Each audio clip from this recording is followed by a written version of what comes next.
আমি আমার জানা ছিল না, আমি শুধু শুনেছি, কিন্তু আমি আসলে অনুষ্ঠানগুলোতে আসারও সুযোগ হয়নি। আমি অ্যাকচুয়ালি আসিনি এই জন্য, কারণ আমি একটু যে কোনো অনুষ্ঠানের আসলে পিছনে থাকি সবসময়, মানে একটু লুকায় থাকি, মানে ম্যাক্সিমাম কোনো অনুষ্ঠানে খুব একটা আমি আসলে আর যাই না।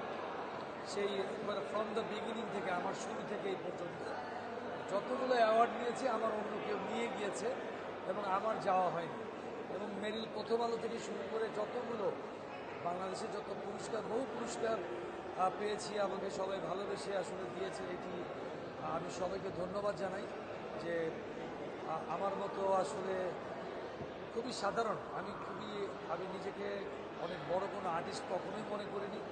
সবসময় নিজেকে সেই ছোট ছিলাম, এখনও সেই ছোট আছে। মানুষের ভালোবাসা পেয়ে একটি জায়গায় গিয়েছিলাম, সেই জন্য মনে হয় অনেক মানে জ্ঞানী গুণী বলেন, ডিরেক্টর বলেন, প্রডিউসার বলেন, বিভিন্ন বড় বড় ঘরের থেকে আমাকে আমন্ত্রণ জানিয়েছে। বহুত বড় বড় ডিরেক্টররা তৎকালীন সময় আমাকে দিয়ে অনেক ছবি বানিয়েছে, একটির পর একটি। সেটা অনেক, সেই শতের উপরে অনেক ছবি।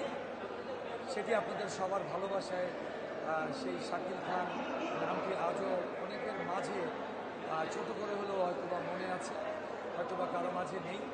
বিশেষ করে আমি বলবো যে ইয়াং প্রজন্মের কাছে হয়তো অনেকের কাছে আমার এই নামটি হয়তোবা মানুষ হয়তো কম চিনে বা কম জানে।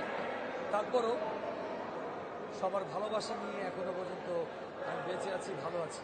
একটু জানতে চাইবো ভাই, দীর্ঘ সময়ের একটা কেরিয়ার আপনার। জি, এক সময় প্রচুর হিট সিনেমা আপনার কাছে আমরা পেয়েছি।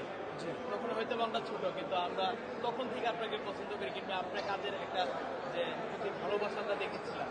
এখন একটা সময় আসা আপনি হয়তো আমাদের ইন্ডাস্ট্রিতে এত কাজ করছেন না, কিছুটা পিছিয়ে গেছেন। এই যে এই সময় আসার পরে ইন্ডাস্ট্রির কি অবস্থাটা দেখছেন? অ্যাকচুয়ালি আমি চলে গিয়েছিলাম একটি কারণে, সেটি হলো গিয়ে আমার পরিবার সাংস্কৃতিক মনে, এটা সত্য, কিন্তু তারা কোনো ধরনের অপসংস্কৃতি দেখতে চায় না, কোনো ধরনের ভালগার জিনিস তারা দেখতে চায় না। এবং সেটা থেকে দূরে থাকার জন্য মাঝখানে আপনারা জানেন যে পুরো ইন্ডাস্ট্রির ভিতরে একটি অসামাজিক কার্যক্রম চলছিল, মানে কন্টিনিউ যেটাকে বলে, যেটি করছিল, সেটি থেকে বিরত থাকার জন্যই আমি আমার ব্যাক টু দ্য প্যাভিলিয়ন, মানে আমি আমার জায়গায় ফিরে গিয়েছিলাম, আমি কাজ করিনি। এখন অনেক সুন্দর সুন্দর ছবি হচ্ছে। আমি মনে করি যে বাংলাদেশের মানুষ সবাই এগিয়ে আসা উচিত।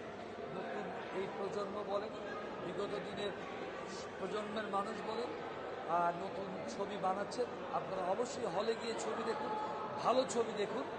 আর হলের সংখ্যা কমে গিয়েছে। আমি মনে করি যে সরকারি আসুক না কেন, প্রত্যেকটা সরকারের এবং প্রত্যেকটা যারা এই হলগুলো বন্ধ করে দিয়েছে, আমি বলবো তাদেরকে বলবো যেন তারা যেখানে কমিউনিটি সেন্টার করেছে, কেউ মার্কেট করে তুলেছে, ওখানে যেন ছোট্ট একটি থিয়েটার যেন গড়ে তোলে, যেন গ্রামের গঞ্জের মানুষরা সেই থিয়েটার যেন এই বড় পর্দার ছবিগুলো যেন দেখতে পারে। সর্বশেষ একটা প্রশ্ন রাখবো, রাজ্জাক ভাইয়ের মৃত্যুবার্ষিকী কিছুদিন পরেই, সেই সময়কার যদি কিছু একটা স্মৃতি যদি আমাদের উদ্দেশ্যে যদি একটু বলেন। দেখেন, আমার সাথে অনেকের সাথে কাজ করার সুযোগ হয়েছে, সিনিয়র আর্টিস্ট,